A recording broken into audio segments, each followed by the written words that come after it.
Wonders shall never end. Hey, I hear say 8 prophets don't drown and die, and this one they happen inside Zimbabwe.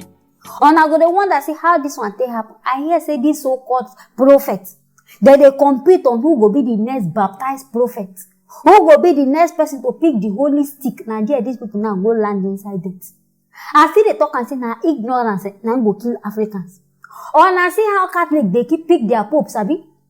Where we say they go put them inside holy room, one smoke go come begin come outside, they will come pick one person, okay, now our leader be. Now the same thing with this one's won't copy. They can't carry their people enter water. Water will be saying now, all of them don't go die inside. My people, they can follow me watch.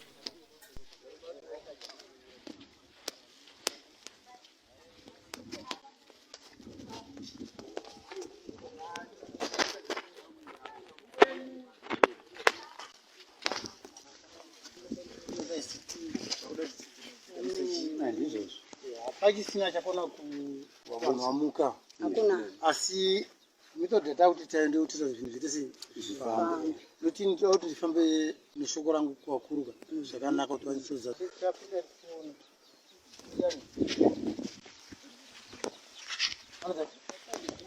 Teacher. Warume, please send disable, please ndapota. Somebody the phone yako. Phone yangu ndikushanda nayo 1.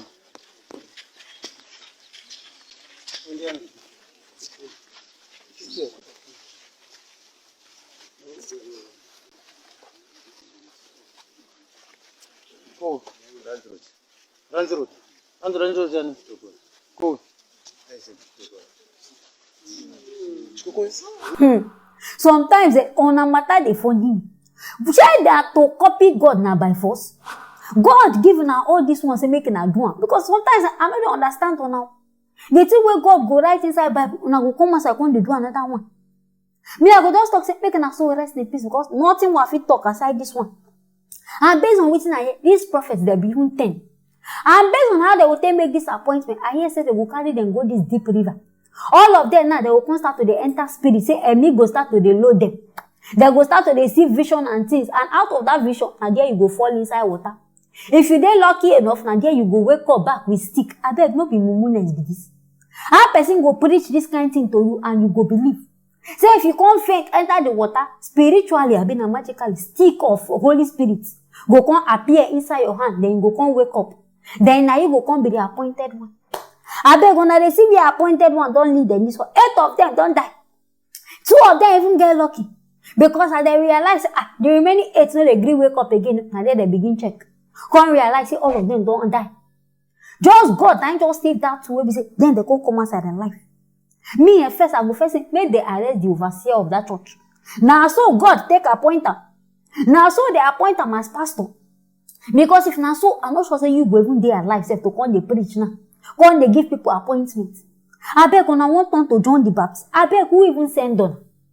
Baptism where they do, we say people just they use small water on a carry and say go enter deep river. If I will be saying, I'm not if I enter and I go drown, no be so as I be swim. But because say wait on I don't carry God for it, and I want turn everything to I'm a Christian. Over sabitis, na carry myself now. See where don't go land on. Sometimes all these our churches, I don't know. If the pastors, if they even get sense, I bet they even think some things through before they react. To me, I feel say this ones, I don't even blame the pastors. You will be say you dey ignorant enough. When we say person tell you say you go die, wake up with stick, and you believe them. In fact, you need slap for that one. But on I don't die, if not, if say na there like I've already send in spiritual slaps to all of them. But on I see we on a death. In fact, on a matter tire me. Rest in peace, on and here I go end up my people. Make now stay tuned for our next story. E get one trending video where they show up and down now of some students, primary school students, where we say that they inside water, they recite the national anthem of Nigeria. I know say most of now we don't see the video, but as me I see this video, in fact my heart just get broken. Because I thought they wonder on top good education, no. On they see where these students come go sit down inside, stand inside, say na there they want they go school to. And I know say our government will know so okay, now like this place be, but they will just turn deaf ear. Act like say they don't even know say this kind of place exists. But for those of now no know what they talk about, they can follow me watch. Nigeria's all over.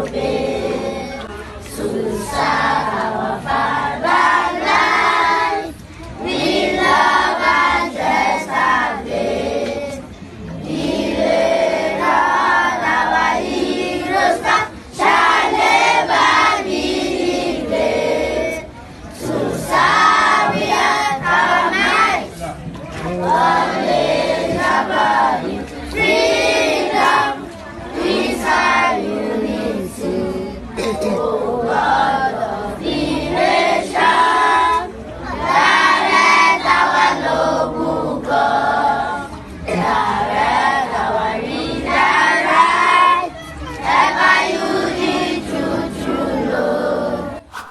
see wetin young students dey pass through. And this one no be even secondary school, primary school, na dey go through all these kind things. And now me, I know say Makoko, na so this place, I know say na waterlogged area. But since when this place don dey exist, why be say our government never find something to do about am? They just dey act like say they no know. Because me, I hear say this one na private school. And as far as say, I sure say their education dey good, na wetin make parents dey send their children go there. And why is be say our government never reason say, make they build one good government school? Put inside this location, if na offset, they go build them. Wey be say at least we go know say the students they cover, water no go touch it. They don't think all those ones. Now wey be say the video come begin the trend, and I come hear say a Ministry of Education come talk say they don't go the school, they don't go demolish them. Say they go rebuild them. I beg. Why be say now when something begin trend, now in a sense they get correct. Now that time I come say I won't do this one, I won't know down. The time wey be say the thing go dey there, wey be say una supposed to, una no go do, una go dey chop the money they embezzle now. Because since now don't they look and say, well, Makoko na waterlogged area. Either una try fill this place, I be una build bridges inside these places for them.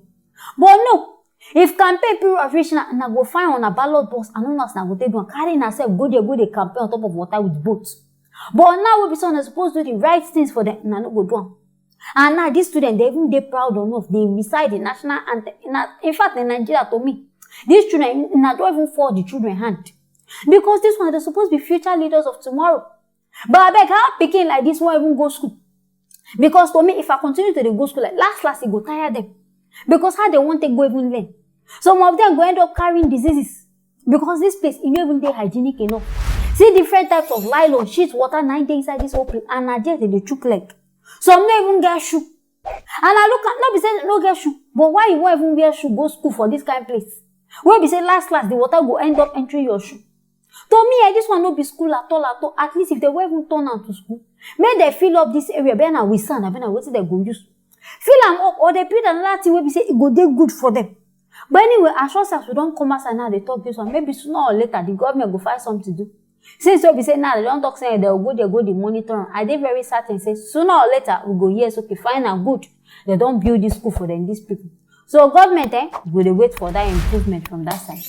Anyways, my people, now here I will take break on this matter. Make now stay tuned for our next story. Them just catch 2 Nigerian men inside Gambia, claiming say these people na motorcycle thief. Or na know all this kind of thief where be say they go stay on top of Okada. You feel they make phone call, they don't run, snatch your phone, come off from your head. Or all these kind ones where be say they go, they monitor you for bank. Now that kind of work, now this our brothers, our Nigerian brothers. Decide say they won't carry passport, stamp them, go all the way to Gambia, where they do criminal work. My people never watch this one, They can follow me see. Police spokesperson Superintendent Leminjunai has in a presser earlier today at the Bakote police station explained how 2 Nigerians, one 46-year-old and a 36-year-old, got caught after being recognized as thieves that follow people in various banks using a motorbike to rob. We are here today to report on the case of 2 Nigerian nationals, the ones that you are seeing over there. One is called Solomon Obilo, a 46-year-old Nigerian, and the other one is called Mentus Tunde. He is also a 36-year-old Nigerian.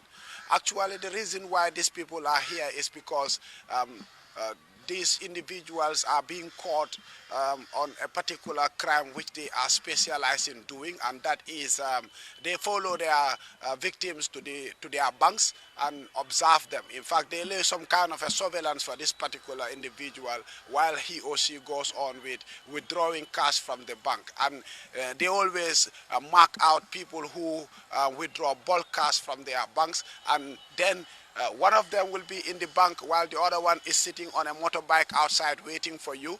The moment you withdraw your cash and you are out and about going, then he will signal or call this other individual to tell the person he is on his way coming out, and the motorbike owner will mark you. As soon as the other person comes out, then they will follow you on their bike. Wherever you go, they will be following you without your knowledge until you park your car at any point, then they will decide to come over, break the car glasses, and steal money that you have put in the car. I don't see these two ways, Abi. I come out from Nigeria. Sometimes I dey tire for our people. I go carry on a bad character, come out from Nigeria, and I no go think as okay, make we carry the bad thing, leave am inside Nigeria. I go still develop am, groom am, come carry am enter another person country. Say now one go dey do this kind of thing. And this one, they make a come shock on. They just buy this Okada. What if they just even buy? They just even enter Gambia one day. The next day, they don't go buy Okada. That same day, they don't start to dey steal. I beg, they swear for now. Evil spirits, they follow now. Because to me, I know understand this kind. I dey look at it as spiritual something. That money one I used to go buy Okada because I dey very certain say the Okada go pass 100,000. Why be so? I know is and start business for there. Later now, I go to complain say Gambia self don't talk say they don't want Nigerians. Say why be say they no go pursue on? Why be so on a bad ways don't too much? Later now we say go to say small Gambia don't they pursue Nigeria. Our ways it too dey bad. Sometimes so many people they regret say they be Nigerians because we sabi spoil our name. But I trust these people with the looks of with the way this man they talk this thing. I live very sad they go give you life imprisonment. This kind of bit where they even give you the beating this small. I trust they go still torture on more. Because to me, this one, they bad. On a going to another person country with a bad mentality. On how to they rob, how to they kill. And if nobody say they catch on, are they very certain? Now so now go continue to the drum. Because me, are they very certain? Even if they release on another time. Now that same work now will still continue go do. On I will carry and enter another land go the drum. In which it is bad. I don't know if you they get conscience. The way on they thief people, I don't know if they sweet on I be waiting. Because last, this money they even show for them, these people face. You know, they even show for their life as they poor, as well they still poor. So what it can be the essence saying that they even thief. Make na kuku go even they sell pure water, it go even better. At least we go know so on a poor. Which one come you say na go thief big money, but still na go still poor. To me, I don't reason na swear. Na swear na be this one na in on top of na head. Be na go 5 person where they do on make na what me they help na wash them out. But still me I go advise make these people just stay inside there. We don't need them for Nigeria again. Since now they carry passport, go see they won't travel, enter Gambia, make they did the Gambia. Any prosecution when I won't give them, make a carry and give them. Now the judgment when me I get for them, this people to do that. Anyways, my people, now here I will take break on this matter. Make a stay tuned for our next story.